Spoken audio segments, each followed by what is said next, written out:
Bismillahirrahmanirrahim. Assalamualaikum warahmatullahi wabarakatuh. Perkenalkan, nama saya Faiz Firmansyah dari kelas 10-8 yang di video ini akan membahas tentang bank syariah. Yang pertama, saya akan membahas istilah bank. Bank itu sendiri diambil dari bahasa Perancis dari kata banque, dan dari bahasa Italia diambil dari kata banco yang artinya peti ataupun lemari. Peti ataupun lemari itu sendiri memiliki simbol yang menjelaskan fungsi utama dari bank itu sendiri. Bank itu sendiri memiliki dua fungsi utama. Yang pertama sebagai tempat yang aman untuk penitipan uang atau safekeeping function, dan yang fungsi kedua penyediaan alat pembayaran atau transaction function.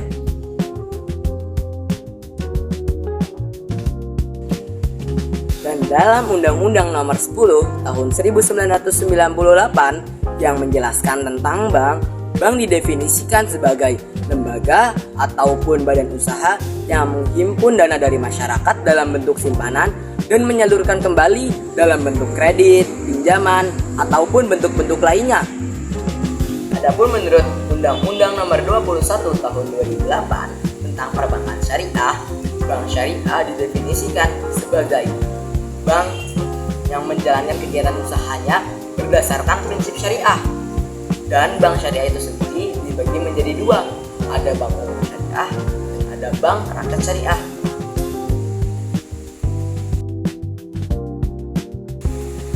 Prinsip bank syariah.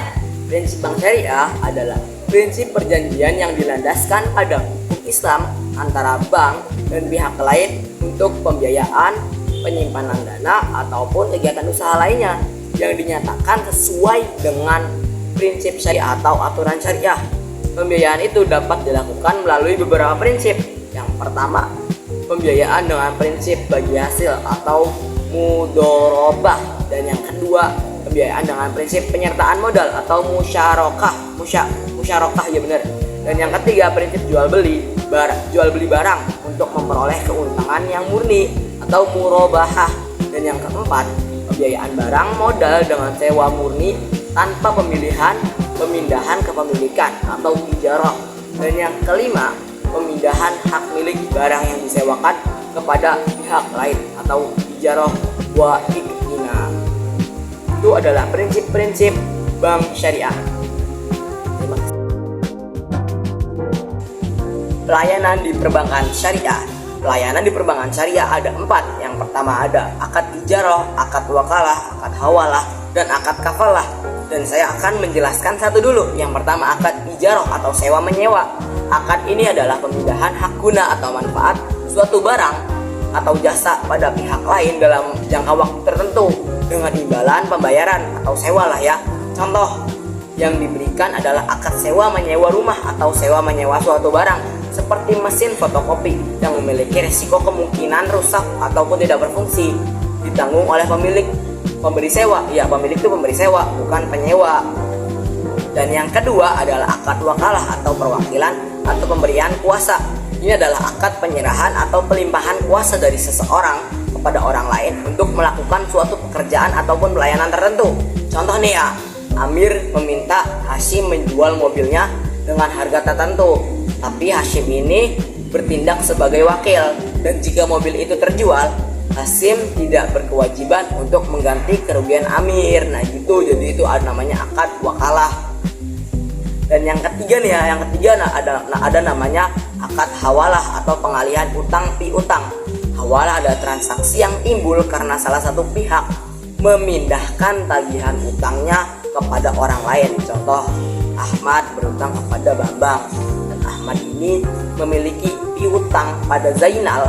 Ahmad dapat memindahkan tagihannya pada Zainal untuk membayar utangnya kepada Bambang, sehingga Zainal berkewajiban melunasi utangnya Ahmad kepada Bambang gitu.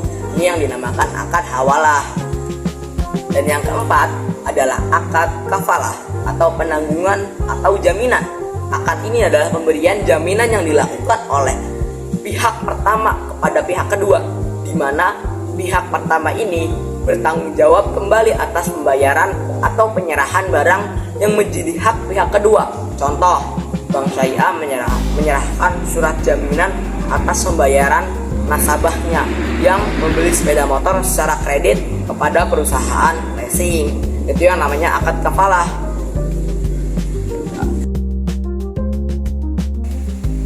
Sejarah Bank Syariah Indonesia. Bank Syariah pertama di Indonesia adalah namanya itu Bank Muamalah, yang inisiasinya dimulai sejak tahun 1990 oleh MUI. Setelah melalui lokakarya dan musyawarah nasional yang panjang, tim perbankan MUI dibentuk.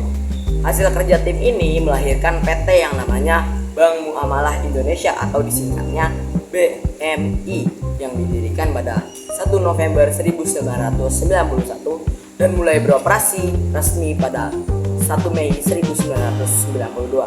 Sejak tanggal itu, sistem keuangan syariah di Indonesia mengalami pertumbuhan yang sangat pesat, baik dari sisi institusi, regulasi maupun literasi masyarakatnya. Itulah sejarah terbentuknya Bank Syariah di Indonesia.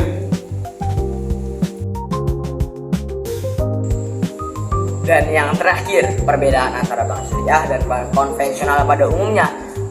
Jika bank syariah beroperasi berdasarkan prinsip bagi hasil dan larangan riba, tentunya larangan riba kalau bank syariah itu, dengan semua transaksi yang diawasi ketat oleh Dewan Syariah. Dan jika bank konvensional beroperasi berdasarkan prinsip bunga sebagai sumber utama pendapatan dan beban, mengikuti hukum perbankan umumnya.